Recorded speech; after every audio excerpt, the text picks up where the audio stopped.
যে অন্যের ক্ষতি করেছে, করার নিয়ত করেছে, চেষ্টা করেছে, ক্ষতি তারই হয়েছে।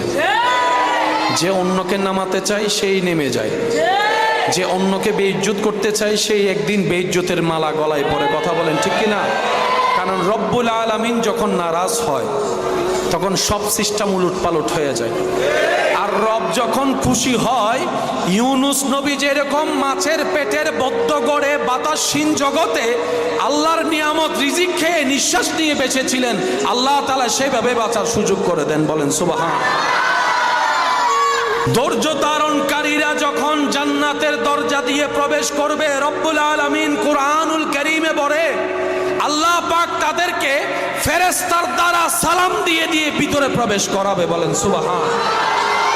একটা গালির বিপক্ষে যদি দুইটা গালি দেওয়ার সুযোগ থাকার পরও যদি আপনি চুপ করে থাকেন, নিয়ামত আপনার। কারণ সয়ে যাওয়াটা রবের পছন্দ।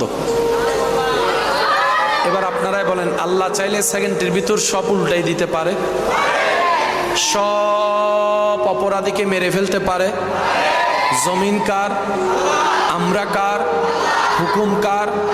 আমরা কি আল্লাহর হুকুম মেনে চলার মতো চলতে পারি? আল্লাহকে খুশি করে চলার মতো আমরা কি কেউ চলতে পারি? তারপরে কি আল্লাহ রিজিক বন্ধ করে দিয়েছেন? আল্লাহ সহ্য করেন, আল্লাহ হালিম। प्यार से कहो यार सुबहान अल्लाह। আল্লাহ পছন্দ করেন তাদেরকে যারা নিজেও খায় অন্যকেও খাওয়ায়।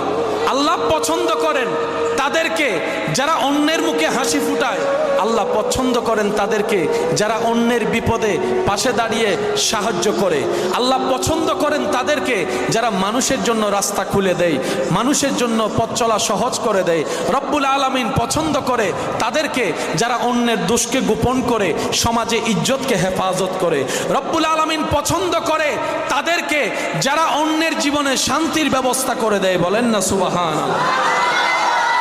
রব বলে যে বান্দা আমার উপর তোর বিশ্বাস আছে? আল্লাহ আছে তো।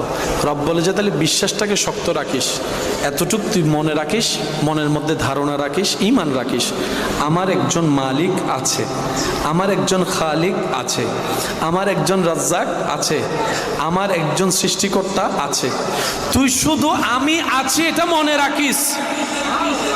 তোর জীবনের প্রত্যেকটা সেকেন্ডে সেকেন্ডে আমি আল্লাহর রহমত দিয়ে, সাহায্য দিয়ে আমি যে আছি তোর সাথে সেটা আমি বারবার প্রমাণ করাই দিব। সুবহান। জীবনে কষ্ট, দুঃখ, যন্ত্রণা না থাকলে কি ধৈর্য ধরার কোনো রাস্তা হবে? সেজন্য মুমিন বান্দারা বলে প্রত্যেকটা কষ্টই নিয়ামত। কারণ